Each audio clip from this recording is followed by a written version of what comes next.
Todo el mundo dice que México perdió contra Inglaterra en el marcador. Eso es incompleto. México empezó a perder mucho antes de que el árbitro pitara el final. 5 decisiones, tomadas en momentos exactos de esa noche en el Azteca, fueron cerrando la puerta de los cuartos de final una por una. Y cuando lleguemos a la quinta, vas a entender por qué millones de mexicanos siguen dándole vueltas a lo mismo esta semana. Porque esto no fue un equipo superior que arrolló de principio a fin. Fue una eliminación construida en capítulos. Vamos a abrirlos uno por uno. Inglaterra venció 3-2 a México en el Estadio Azteca y avanzó a cuartos de final del Mundial 2026. Ese es el dato frío que ya todos conocen. Pero hay algo que ese marcador no cuenta. México llegaba a ese partido siendo el equipo con la defensa más sólida de todo el torneo. Pasaron Sudáfrica, Corea del Sur, República Checa y Ecuador sin recibir un solo gol. 4 partidos, 0 goles en contra, una muralla que ilusionó a todo un país. Y esa muralla se cayó en pedazos, en menos de 2 minutos, contra el mismo rival, con la misma jugada repetida. Ahí arranca esta historia. Primera decisión.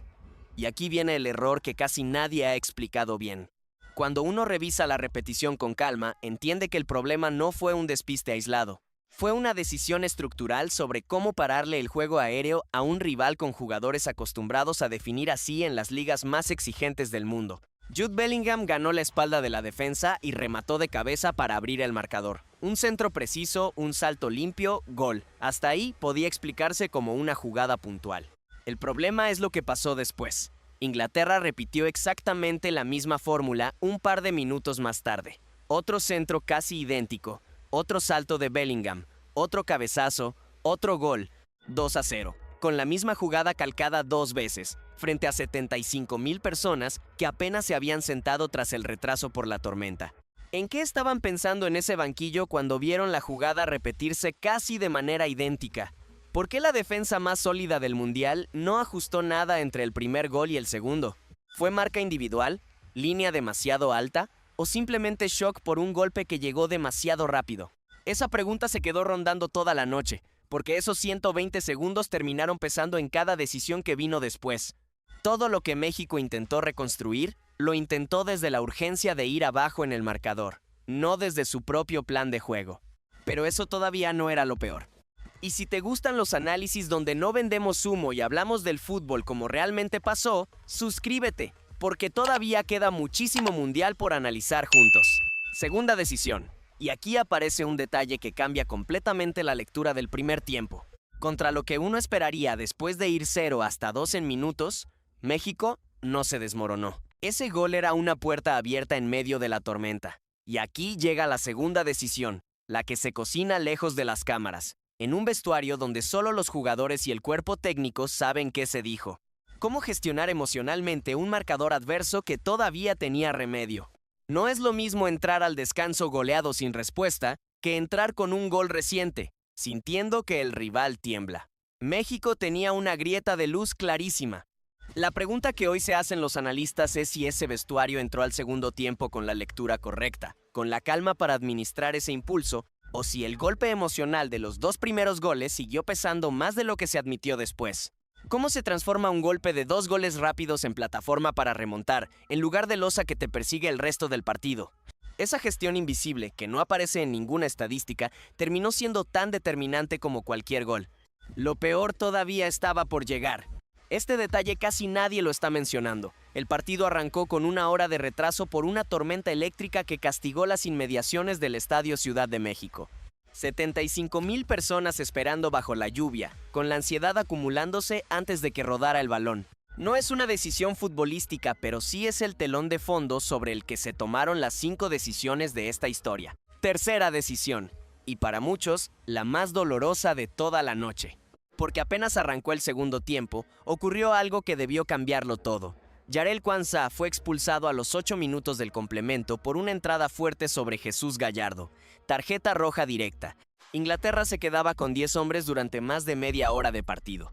México, con el marcador apretado, con la afición completa rugiendo, tenía en sus manos el momento exacto para voltear un mundial.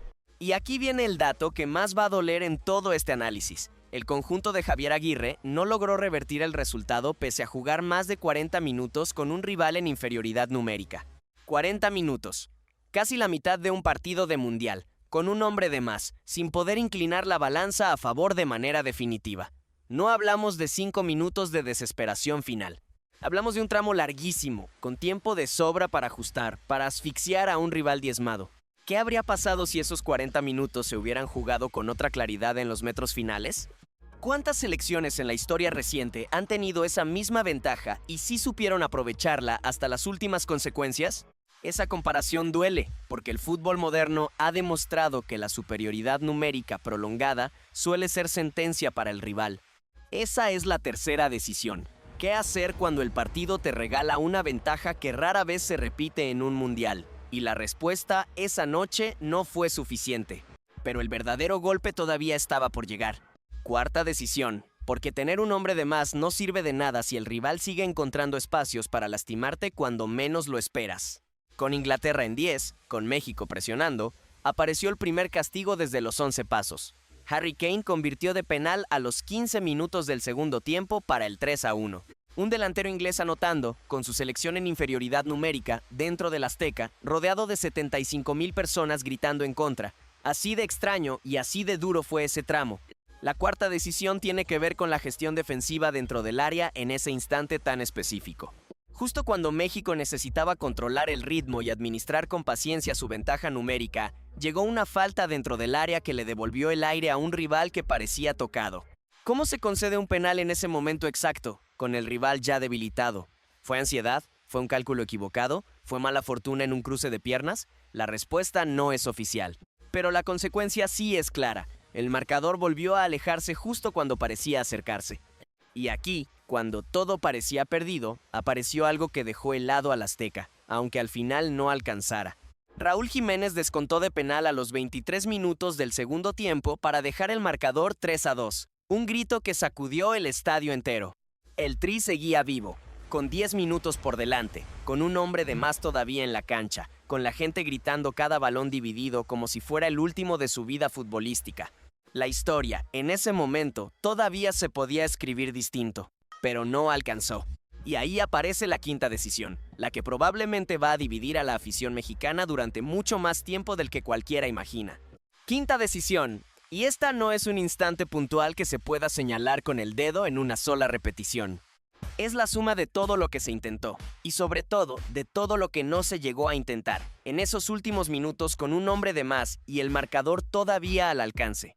Tener más de 40 minutos de superioridad numérica y no encontrar la manera de generar las ocasiones suficientes para forzar el empate, jugando de local con el estadio entregado, es una decisión colectiva que empieza en la cancha y termina en el banquillo. ¿Fue falta de claridad futbolística en los metros finales? ¿Ese último pase que nunca terminó de aparecer? ¿Fue desgaste físico y emocional acumulado tras ir perdiendo 2 veces en la misma noche? ¿Fue una lectura táctica que llegó tarde, cuando el reloj ya casi no dejaba margen? ¿Tú a quién culpas más? ¿Al planteamiento inicial que permitió los 2 primeros goles a la gestión de la ventaja numérica durante esos 40 minutos, o a la decisión puntual dentro del área que le regaló el tercer gol a Inglaterra? Ese debate ya empezó en redes, y probablemente todavía no termine. El propio Javier Aguirre no se escondió después del partido. Reconoció que a un equipo tan grande como Inglaterra solo se le gana con un juego perfecto, y que sus jugadores cometieron errores que explican la eliminación. No buscó excusas fáciles, no culpó al árbitro por el penal, no culpó al clima ni al retraso de la tormenta. Habló de errores concretos, exactamente los mismos que acabamos de repasar en este análisis. Y esa honestidad confirma algo que ya intuíamos desde el arranque de este video. Esto no fue mala suerte disfrazada de eliminación. Fue una acumulación de decisiones que, una por una, fueron cerrando la puerta de los cuartos de final. Pero hay algo más que le pone un peso distinto a toda esta historia.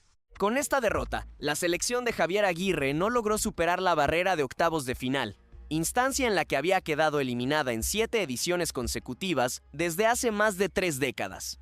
Tampoco logró meterse entre los 8 mejores desde que México fue anfitrión en 1986, casi 40 años atrás. Ese techo, ese maldito techo de los octavos, seguía ahí. otra vez. Exactamente en el peor momento, jugando en casa, con la afición más numerosa de todo el torneo. Y este dato cierra la herida de manera casi poética. Este fue el último partido del Mundial 2026 disputado en territorio mexicano. Desde cuartos de final en adelante, todos los encuentros se juegan en Estados Unidos. México se despidió de su propio Mundial en su propia cancha, sin otra oportunidad de vivirlo en casa. Y sin embargo, no todo fue oscuridad esa noche.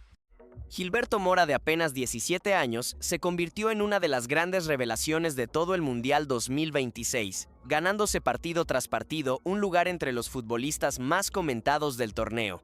Ahí hay una luz clara para lo que viene, aunque hoy ese consuelo se sienta lejano. Y hay otro nombre que va a estar en boca de todos los próximos meses. El proceso que empezó Aguirre queda ahora en manos de su asistente, Rafa Márquez, un capitán histórico heredando un proyecto que se quedó, otra vez, a las puertas de romper la barrera de los octavos. Del otro lado, Inglaterra sigue avanzando con hambre. El equipo dirigido por Thomas Tuchel enfrentará a Noruega el sábado 11 de julio en el Hard Rock Stadium de Miami, mientras México se queda viendo el resto de este mundial desde la banca, preguntándose qué hubiera pasado si esos 40 minutos con hombre de más se hubieran jugado distinto. Porque al final, esa es la pregunta que le queda a todo un país. No una pregunta sobre el marcador, que ya es historia. Una pregunta sobre las decisiones. México no perdió simplemente un partido. Perdió una oportunidad histórica, jugando en casa, con la afición más numerosa de todo el mundial, con un equipo que había sido una muralla infranqueable durante 4 partidos completos. Y eso duele más que cualquier resultado, porque no fue un rival que lo superó de principio a fin. Fue un partido que estuvo, en más de un tramo, completamente en las manos mexicanas. ¿Cuál de estas 5 decisiones crees tú que terminó eliminando realmente a México del Mundial? ¿Fue culpa del planteamiento inicial frente al juego aéreo inglés? ¿Fue culpa de la gestión con hombre de más durante esos 40 minutos eternos? ¿O simplemente Inglaterra, con su jerarquía, supo aprovechar mejor cada uno de sus momentos? Déjamelo en los comentarios, dale like si este análisis te hizo ver el partido de una manera distinta. Y suscríbete, porque en este canal vamos a seguir el mundial hasta la última gota, sin filtros y sin excusas. Nos vemos en el próximo video.